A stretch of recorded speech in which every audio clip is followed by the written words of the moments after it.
بسم اللہ الرحمن الرحیم.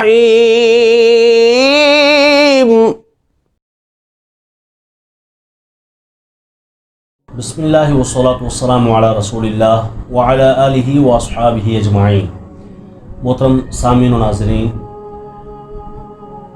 جنتیوں کے حوالے سے جو گفتگو وہ جنت میں کریں گے، کچھ اس کا تذکرہ اللہ تبارک و تعالیٰ نے قرآن میں فرمایا. مثلا اللہ تبارک و تعالیٰ ارشاد فرماتا ہے إِلَّا أَصْحَابَ الْيَمِينِ فِي جَنَّاتٍ يَتَسَاءَلُونَ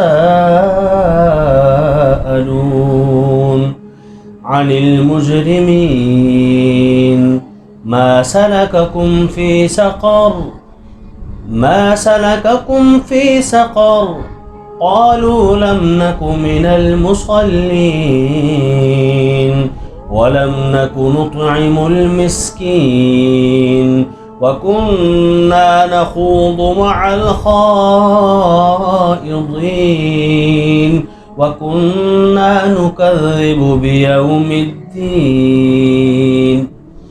اللہ تبارک و تعالیٰ فرماتا ہے کہ قیامت والے دن جب جنتی جنت میں جائیں گے تو جنتی آپس میں گفتگو کر رہے ہوں گے، تو پھر وہ مجرموں کے حوالے سے، اپنے لوگوں کے حوالے سے بات کر رہے ہوں گے کہ فلاں بندہ نظر نہیں آ رہا، وہ کہاں پہ ہے، فلاں بندہ نظر نہیں آ رہا، وہ کہاں پہ ہے. تو وہ دوسرا اس کو کہے گا وہ نیچے دیکھو، وہ تو جہنم میں جل رہا ہے. اس جہنمی کو دیکھ کر پھر وہ جنتی سوال کریں گے، اے جہنمی بتا، ما سلککم فی سقر، یہ کیا، کس چیز نے تجھے دوزخ میں ڈال دیا، تو آگ میں جل رہا ہے، تجھے کس چیز میں نے جہنم میں پہنچایا. یہ اب سوال ہو رہا ہے. اچھا، اس سوال میں بھی بڑا مزہ ہے، ایک بات ہے، لطف ہے کہ جنتی جنت میں رہ کے جہنمیوں سے سوال کر رہے ہیں. جہنم ہے 7 زمینوں سے نیچے، جنت ہے 7 آسمانوں کے اوپر. تو اتنے دور سے، ایک زمین سے آسمان کا فاصلہ یا ایک آسمان سے دوسرے آسمان تک کا فاصلہ 500 سال کا ہے. 500 سال کا اتنا فاصلہ، اور پھر اتنا اونچا جنت اور اتنا نیچا جو ہے وہ دوزخ. اور جنتی دوزخی سے سوال کرے گا تو پھٹ کر کے فوراً ہی وہ جواب دے دے گا. یار اگر رب چاہے تو جنتی کی سپیک پاور ایسی ہو کہ جناب وہ سنائے تو جہنمی سن لیتا ہے، اور جہنمی بولے تو جنتی سن لیتا ہے. تو بتاؤ رب نے اپنے ولیوں کی طاقت کتنی عطا فرمائی ہوگی، اپنے ولیوں کو کتنی عظمتیں عطا کی ہوں گی. ہم آج کسی کو بلاتے ہیں، یہ مثال ہے قرآن پاک کی، سمجھنے کے لیے کافی ہے کہ جب اللہ تبارک و تعالیٰ نے جنتیوں کو یہ پاور، عام جنتیوں کو یہ پاور دی ہے، ان کی آواز میں یہ پاور رکھی ہے، ان کے سننے میں، کہ وہ آواز اتنی دور کی آواز وہ جنتی سن لیتے ہیں. ایک عام جنتی کے سننے کا عالم یہ ہے، تو خاص جنتی کے سننے کا عالم یا اس کی آواز کے دور تک پہنچا دینے کا عالم کیا ہوگا. یہ قرآن پاک ہے، سورۃ المدثر ہے. تو پتہ چلا رب چاہے تو جس کو کان جیسے عطا کر دے کہ وہ دور کی آواز سن لیتا ہے یا دور تک آواز پہنچا دیتا ہے.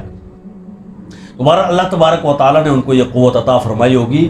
وہ جنتی جنت میں رہ کے ان سے سوال کر رہے ہوں گے اور کہہ رہے ہوں گے بتاؤ تمہیں جہنم میں کس چیز نے ڈال دیا. تو جہنمی کیا کہیں گے؟ لم نکو من المصلین، ہم نماز نہیں پڑھا کرتے تھے. اللہ، پتہ چلا نماز کتنی اہم ہے، کتنی اہمیت کی حامل ہے کہ ہم نماز نہیں پڑھا کرتے تھے. کیا یہ بہانہ چل جائے گا کہ صبح ٹھنڈ بہت لگتی تھی یا گرمی ہوتی تھی، ہمیں نیند بڑی آئی ہوتی تھی، دن کا ٹائم ہماری روزی روٹی کا ٹائم ہوتا تھا، کمانے کا اور اپنی اولاد کے لیے کچھ کرنے کا یا اپنے پیٹ کے لیے کچھ کرنے کا ٹائم ہوتا تھا، لہذا ہمیں، یا ہم جب مالدار ہو گئے، جب ہم بزنس مین ہو گئے، ٹائم ذرا نہیں ملتا تھا. تو یہ کیا بہانہ چل جائے گا؟ یا میں ذرا بیمار تھا، میں ذرا تھوڑا ادھر گیا تھا، میں بزی تھا. نہیں، کسی قسم کا بہانہ نہیں چلے گا. یاد رکھیے نماز بہت اہمیت کی حامل ہے، اسے پڑھنا ہی پڑے گا. اللہ اکبر. حضور علیہ الصلوۃ والسلام نے فرمایا نماز جو نہیں پڑھتا نا، جو اس کی طرف توجہ نہیں کرتا، نماز نہیں پڑھتا، تو اسے وادی غی میں ڈالا جائے گا. قرآن پاک ہے، اللہ تبارک و تعالیٰ فرماتا ہے فَخَلَفَ مِن بَعْدِهِمْ خَلْفٌ أَضَاعُوا الصَّلَاةَ وَاتَّبَعُوا الشَّهَوَاتِ فَسَوْفَ يَلْقَوْنَ غَيًّا.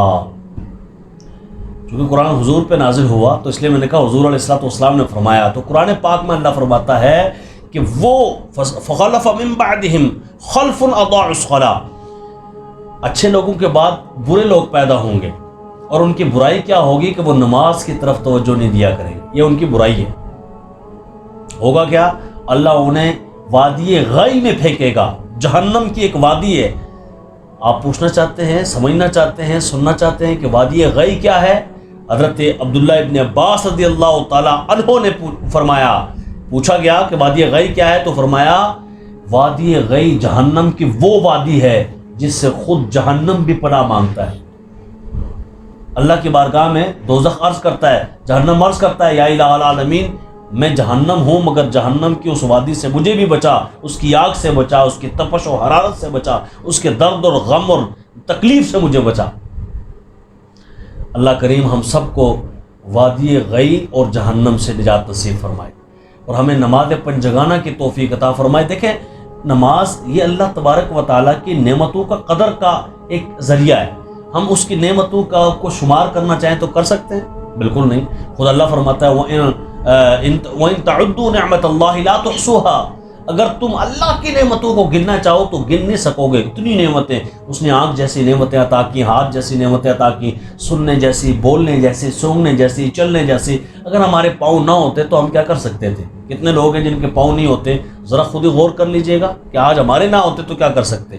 ہماری آنکھیں نہ ہوں، ہم دیکھ نہ سکیں تو یہ دنیا کتنی عجیب سی لگے، ہمارے خیالات میں کیا بستا رہے، یہ آپ خود سوچ لیں۔ اگر ہم ہاتھ سے پکڑنا چھوڑ دیں، ہمارے ہاتھ کام کرنا چھوڑ جائیں، ہمارے پاؤں کام کرنا چھوڑ جائیں، ہمارا دل و دماغ کام کرنا چھوڑ جائے، کتنا عجیب لگے گا۔ اللہ نے ہر نعمت عطا کی، ہر نعمت، دنیا کی کوئی چیز کھاتے ہیں ہضم بھی ہو جاتی ہے، سبحان اللہ۔ اللہ نے یہ نظام ایسا رکھا ہے، میں اور آپ کیا کچھ نہیں کھاتے، اگر یہ اندر جا کے ٹھہر جائے اور ہضم نہ ہو، باہر ہی نہ نکلے تو پھر کیا ہوگا؟ آپ خود سوچیں کہ وہ سانس جو باہر آتی ہے پھر اندر جاتی ہے، یہ سانس جو باہر آ کے اندر جا رہی ہے، اندر جا کے باہر نہ آئے یا باہر آ کے اندر نہ جائے تو کتنی پریشانی لاحق ہو جائے۔ ہم کتنے محتاج ہیں اپنے رب العالمین کے۔ اللہ تعالیٰ اپنے حبیب صلی اللہ علیہ وسلم کے صدقے اپنی نعمتوں کی قدر کی توفیق عطا فرمائے۔ تو لہذا یہ نعمتوں کی قدر کے لیے نماز ہے۔ ہم جب نماز پڑھیں گے تو اس کی نعمتوں کی قدر کریں گے۔ تو دوسرا کیا فرمایا؟ فرمایا لم نکن من المصلین ولم نکن نطعم المسکین، ہم مسکینوں کو کھانا نہیں کھلایا کرتے تھے۔ یہ جہنمی کہیں گے، یعنی مسکینوں کو کھانا کھلانا کیا ہے؟ آپ خود سوچیں کتنے مسکینوں کو آپ نے کھانا کھلایا ہے، جن کو 2 ٹائم کی روٹی بھی میسر نہیں، ان کو کتنی مرتبہ آپ نے کھانا کھلایا ہے؟ یا آپ قربانی آنے والی ہے تو قربانی میں کتنا ایک گوشت آپ مسکینوں کو دیتے ہیں؟ ہم تو جناب اپنے ریلیٹیوز کو دیتے ہیں، ہم تو اپنے بھائیوں کو دیتے ہیں، ہم اپنی بہنوں کو، چاہے وہ مستحق ہیں یا نہیں، اگر مستحق ہے تو صحیح ہے، نہیں ہے پھر بھی دے سکتے ہیں، خود بھی سارا رکھ سکتے ہیں، وہ ایک مسئلے کے طور پہ تو مسئلہ ہے، لیکن مسئلہ یہ ہے کہ لم نکن نطعم المسکین، جہنم میں یہ کہا جائے گا کہ ہم مسکینوں کو کھانا نہیں کھلایا کرتے تھے، یہ جہنمی جواب دیں گے۔ تو آج وقت ہے کہ مسکینوں کو زیادہ سے زیادہ اپنے قربانی کا گوشت بھی دے دیں، غریبوں کو، مستحقین کو، اور ان تک پہنچائے، اور دیگر اپنے صدقات و خیرات سے بھی ان کو نوازیں۔ وَكُنَّا نَخُوضُ مَعَ الْخَائِضِينَ، فضول باتیں کیا کرتے تھے وہ کہیں گے، تو فضول گوئی سے ہمیں بچنا چاہیے۔ پھر وہ کہیں گے وَكُنَّا نُكَذِّبُ بِيَوْمِ الدِّينِ، ہم قیامت کو نہیں مانتے تھے، آخرت کے دن پر ایمان نہیں رکھتے تھے، اور جب وہ آخرت کا دن آ جائے گا تو وہ پشیمان ہوں گے۔ اس سے پہلے کہ ہم اپنی فضول گوئی سے پکڑے جائیں، فضول گوئی سے بچنا چاہیے۔ جس طرح وہ دعوت اسلامی والے کہتے ہیں نا کہ زبان کا قفل مدینہ، یعنی کم سے کم کنٹرول کر کے، حضور نے فرمایا کم بولو، تو کم بولنا چاہیے۔ جب ہم کم بولیں گے تو ستھرا بولیں گے، جب ستھرا بولیں گے تو ستھرے اعمال بھی ہو جائیں گے۔ اللہ کریم ہمیں نماز پنجگانہ کی توفیق دے، مساکین کا خیال رکھنے کی توفیق دے، فضول گوئی سے محفوظ فرمائے، اور جو ہے قیامت کے دن پر ایمان نصیب فرمائے۔ السلام علیکم ورحمۃ اللہ وبرکاتہ۔